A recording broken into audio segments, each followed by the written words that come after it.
shot by Buddha. Facebook gaming in the building. Into the end zone! Five Nations, stand up! Dolphins, one of the 5 teams with no primetime games deserved. Yeah, I mean, last year and this year, some Titan fans are mad, but I'm like, hey, bro, like, win some games and we'll get into the flex. We won 6 games in 2 years. Like, why are we mad about no primetime games? We're 32 out of 32 NFL teams in TV market right now. Like, gotta make something shake, and then, you know, people not investing in putting you on TV if you can't sell tickets. We go to the big screen for this. Cam, what would be worse than Tennessee Titans put belt on Dallas Cowboys? You gotta go worry about like going through the holidays knowing you lost to the Titans. Next time you see me go live, you know you gotta come in and eat crow, and like Dak Prescott, everything's broken up. You know, you start blowing the team up. You know, George Pickens got the poo shiesty on. Like, what could get worse? That's why I say sometimes you gotta be careful what you wish for, man. Like, you know, what could be worse than having the Tennessee Titans break up the Dallas Cowboys like we did the New England Patriots. Like, think about the last time Tom Brady had on a Patriot uniform. Tennessee Titans pick 6 them to end the game. Like, what could be worse than that? But today we're gonna get into something important. We got a few topics. We're gonna do the schedule and the Tennessee Titans hiring Ramon Foster for the new color analyst to take over.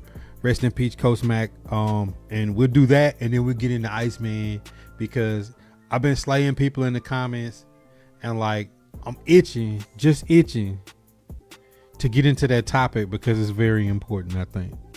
All right, so let's check out this schedule, man. Tennessee Titans have won 6, count them, almost on one hand, 6 games in the last 2 years.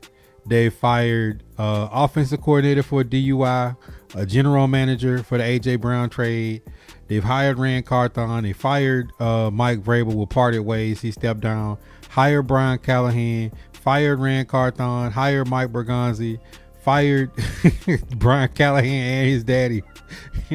And then hired Robert Saleh, Brian Daboll, White Cotton and the like. And then Chad Brinker steps down like 2 weeks ago. Been a roller coaster ride, new jerseys, new players, new stadium coming next season. And the Tennessee Titans, 32 out of 32 NFLs in the TV market. Small market team, haven't been winning consistently the last like 3 or 4 years. Derrick Henry is gone. There's a new era. It's the Cam Ward era, but no primetime games. And I think primetime games are earned by putting a good product on the field, and Titans haven't had a good product on the field in some time. 16.5 points per game the last 3 or 4 years is not gonna get you on primetime TV.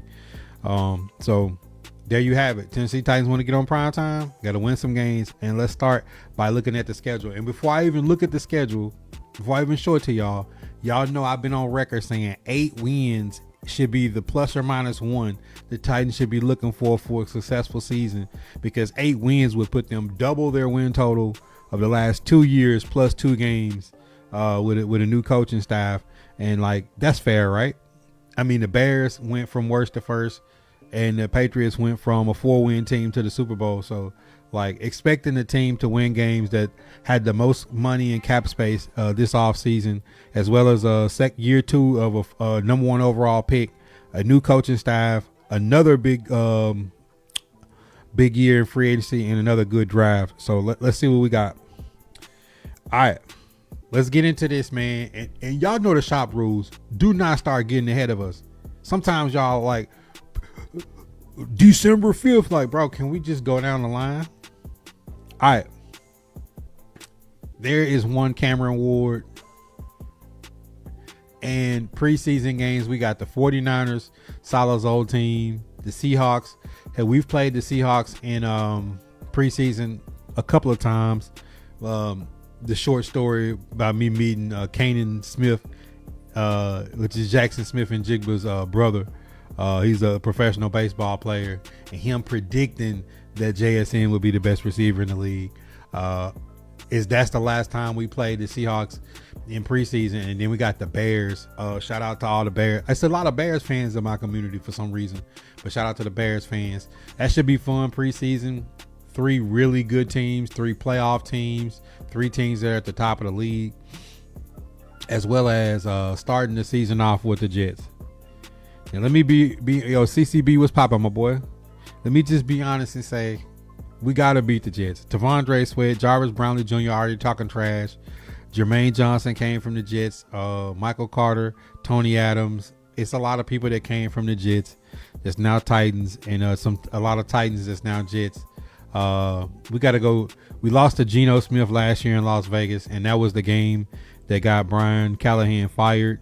So for sure, we got to beat the Jets to start off week 1, right? For sure, we got to beat the Jets. All right. Second game is the Philadelphia Eagles. Is AJ Brown still on the Eagles? Is he traded to the New England Patriots? We'll have a big say to do with them getting a lot of players along with Mekhi Lemon in the offseason. Eagles going to be a tough game, no doubt. But is this going to be AJ Brown? The last time we played AJ Brown, he took the belt off, made Christian Fulton re-injure his hamstring, and got John Robinson fired. So definitely another revenge game. Going to be a tough one for us. But then we turn around and play the Giants. Brian Daboll, NFL Coach of the Year, formerly of the New York Giants, will be playing them. That should be a good matchup. Cam Ward versus Jackson Dart, 2 of the young budding stars in the NFL.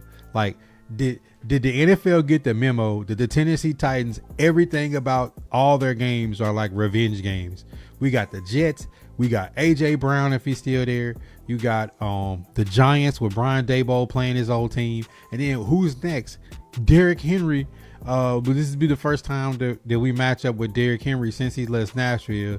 So we're going to get a healthy Derrick Henry October 4th with Lamar Jackson and the new look Ravens with a new coach opposite of John Harbaugh.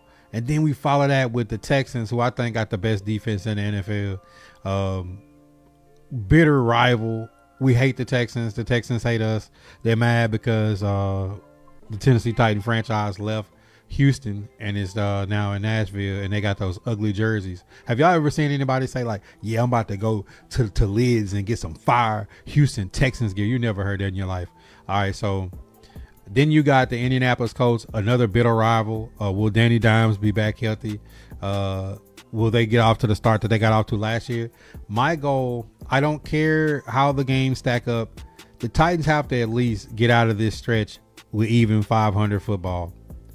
Would it be great if we beat the Jets, beat the Giants, and then beat the Colts, and then like find some games to steal in here between the Eagles, Ravens, and Texans? Realistically, if the Titans get out of this stretch 3-3, they're doing good. Then the Browns with Shedeur Sanders or Deshaun Watson should be a winnable game, followed by the Bengals, which will be a tough game, but a winnable game. We always have bad luck with the Bengals, but Tennessee Titans are, for a team that went 3-4 back-to-back seasons, didn't get any favors with their schedule. But the Tennessee Titans have to get out of the stretch with 500 football or better. Titans got to get out of this stretch playing 500 football. And it can't be, oh, it's the Eagles, the Texans. I don't give a damn who shows up. Tennessee Titans got to put on their big boy shoes. Tatter said no playoffs.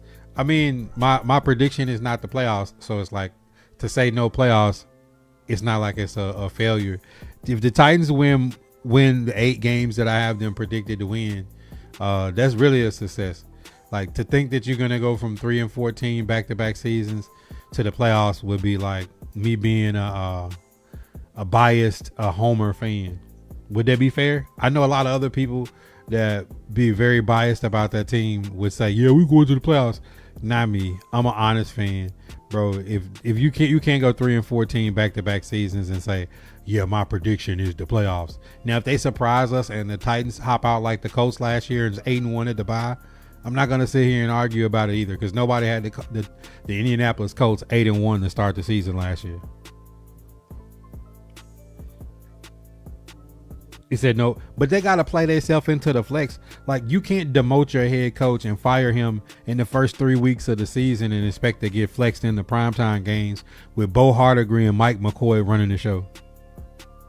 It's just not realistic. See what I'm saying, CCB? If they playing around 500 football would mean they're competitive with the Eagles, they're competitive with the Ravens, they're competitive with the Texans, and these games will turn into winnable games if you're competitive. If that makes sense. Then you got your bye at a perfect time to turn around and play another division rival, the Jaguars, followed by the Dallas Cowboys, and then followed by the Jaguars again. Coming off a bye, you need that bye before playing the Jaguars and the Cowboys. Like, those are, I don't think the Jaguars are going to be as good as they were this year. They lost Devin Lloyd. They lost a few players. How are they going to work their receiving core? ETN is gone.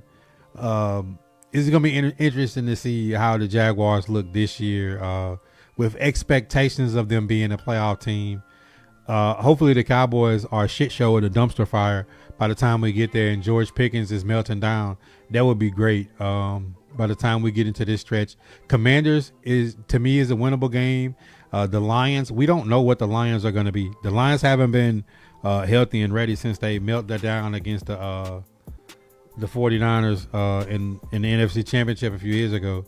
And thinking about last year, how they scored a touchdown but lost the game on a penalty was one of the craziest games I've ever seen in my life. I think at this stage, if the Tennessee Titans are trading in the right direction, the Commanders, the Lions, the Colts, the Raiders, those should be games that should be able to navigate. These should be competitive games. These should be games that they come in feeling like they have a chance to win every game they play coming off the bye. Pittsburgh Steelers, is Aaron Rodgers going to be there? Is it going to be Drew Aller or Will Howard? Who knows? Pittsburgh Steelers season is going to depend on whether they have Aaron Rodgers at QB or not. If Aaron Rodgers is there and healthy, it's different. If you rotate Mason Rudolph like they did last year, this is not going to be a good look. He said Dallas Cowboys are 13-4. Man, Dallas Cowboys haven't made an NFC Championship in 30 years. It's a better chance the Tennessee Titans will make an AFC Championship than the Dallas Cowboys. Statistically speaking, the Dallas Cowboys have not made an NFC Championship game in 30 years. Somehow every year, Dallas is going to win 15 games and go to the Super Bowl. Like, I'm an honest fan. Some of y'all are just completely delusional. I love what the Cowboys have done the last 2 off seasons, but that doesn't translate to wins. It just doesn't. Like, bro, I don't know how this works. Like, Tennessee Titans went to the Super Bowl. They went to the AFC Championship in 2002. They went again in 20. The Titans have been to the AFC Championship 3 times since the Dallas Cowboys have made a conference championship game. The Cowboys need to focus on the Cowboys. You're in a completely different conference. We're focused on the AFC. NFC East is what you should be worried about. You should be worried about the Eagles kicking y'all teeth in every year. All right. You didn't say 15. I said 13-4. I said y'all said 13, 14, 15 wins in the Super Bowl every year, and it hasn't happened in 30 seasons. I'm just giving you the facts. If the Cowboys have made the conference championship in the last 30 years, God strike me dead right now. Electrocute me. Okay, I'm still alive. Y'all haven't made a conference championship in 30 years, yet you're worried about the Tennessee Titans in the AFC South. We're in a whole completely different conference. No, not even in the division. And like, we looking at the Tennessee Titans schedule, and a Cowboy fan is over here worried about the damn Tennessee Titans, bro. I've never heard shit like this in my life. Have you ever heard a Tennessee Titan fan worrying about the NFC East when it comes to like whether or not we like the game that we're playing? We're more worried about is the Giants in week 3 because it's a winnable game, and our offensive coordinator is the former head coach of the Giants. We don't give a shit about the Cowboys. Nobody gives a shit about the Cowboys. Nobody cares about the Cowboys. See, we be trying to leave the Dallas Cowboys alone, and y'all come here crying until I have to put y'all back in y'all goddamn place again. And some of y'all gonna talk about the Super Bowls that y'all won before y'all was fucking alive. I'm 43 years old. Cowboys haven't been to the NFC Championship game in 30 years. If you ain't 30 years old, you haven't seen it. Therefore, it didn't exist. It's like fucking Santa Claus. He was just on NFL films trying to see the last time they was playing in a fucking meaningful game.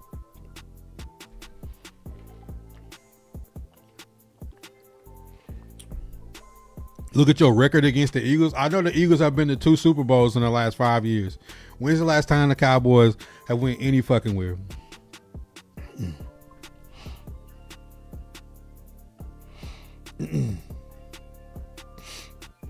It said, I literally just said, you think it's going to be a good game? Why would it not be? It's an NFL football game. I watched the Patriots and the Seahawks play in the Super Bowl. The Patriots and the Seahawks at some points in this season lost to teams that weren't good. It happens. It's the NFL. Can we get back to the Titan schedule? We got to waste more time talking about the Cowboys. All right. Then the last game to be determined will be ending the season with the Houston Texans. And I will say Houston Texans had the best offseason in the AFC South. I would love nothing else than this final game is to put belt on the Texans. We owe the Texans, man. I mean, I would love nothing other than to beat the Texans in the final week of the season. That would be great.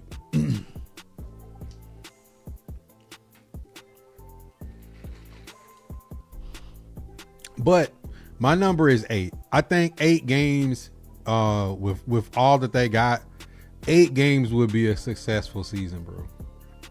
8 games, considering I don't think the Jags and the Colts will be as good as last year. The Texans, I think, on paper are the best team in the South. I really feel like if the Titans put it together, as long as this team is competing and scoring 20 points a game, I will be happy this season. That will be a success. If the Titans come out and win 4 or 5 games, and again, we talking about struggling to score points, I'll really, for real, be irritated.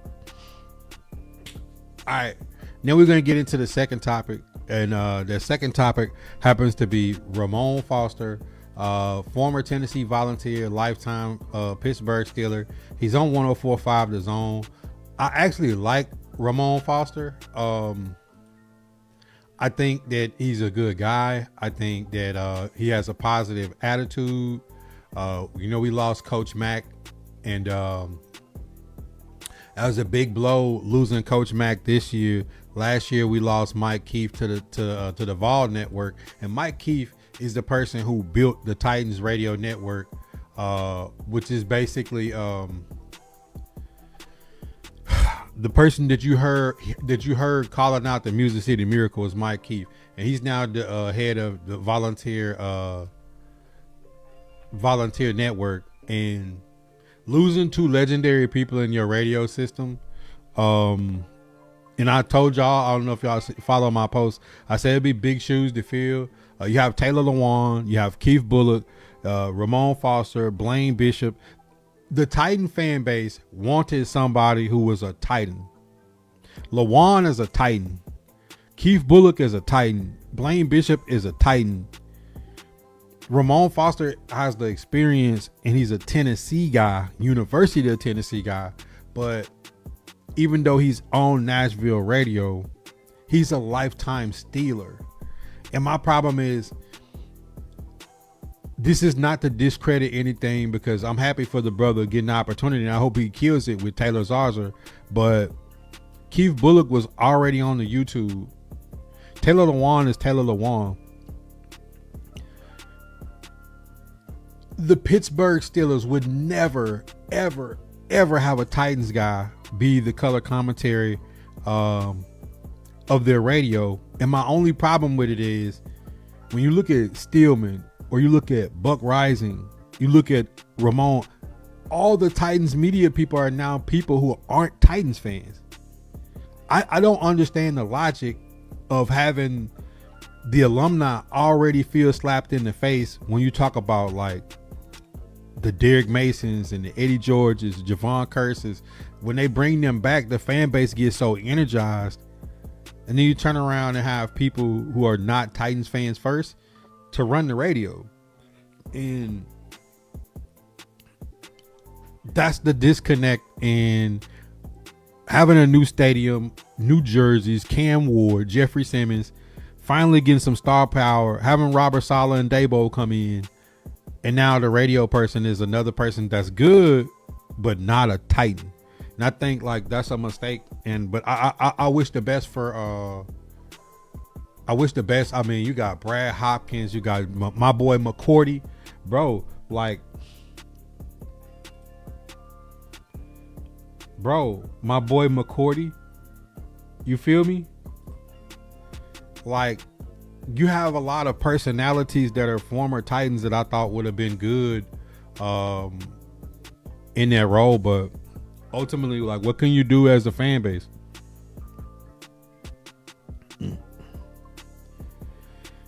So I feel like if the Texans O-line get better, they can go far into the playoffs. I mean, they got Wyatt Teller and Keelan Rutledge.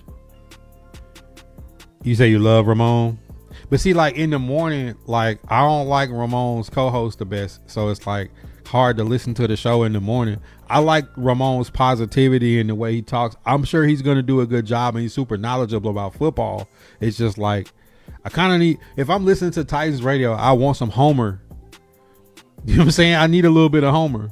Brutus is game stretching in the beginning of it. It's all about the offense this year, 8-9, gets you in the playoffs if you're in the NFC South. That's true. Ramon got the Mike Keith endorsement. Maybe it breaks the curse. Nick, what up? I mean, that's my thought. So it's like me as a person, I don't want my opinion to be like some negative thing where it's like the Kendrick Lamar, Lil Wayne Super Bowl thing. Like it's like one of those things where like, I mean, we want to see a Tennessee guy, and I just felt like I don't think like listening to PK. I don't think that they really took it that serious. They kind of already had an inside track on how they wanted to do it, which is fine. But I like B-Hop. I like KB. I like Lawan. Tell me Titans media wouldn't go up if they didn't have Taylor Lawan or McCourty or somebody like that's been on like some of the big, you know, national media coming in. Like Tennessee Titans got to stretch a little bit, and I don't know if that's. I honestly feel like it has a potential going from Mike Keith and Coach Mack to like people getting further and further away from Titans media.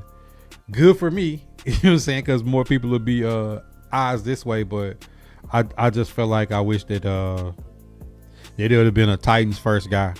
I feel like too much of Titans media is not Titans people. But I mean, think about it. When you go on Twitter and you see the picture for the player is a person who is not a Titan. It's a Pittsburgh Steeler. You know, it's like, I don't know, man. I don't know if there could be somebody on the Bengals or the Browns or the Ravens like calling Steeler games. I don't know if you could have somebody from the Dolphins, the Jets, or the Patriots like doing Bills color analysts. Like, you just don't have somebody like in the Pittsburgh Steelers and the Ravens. There's two teams in the AFC that we hate. So like two teams we dislike. How can we have somebody from their background?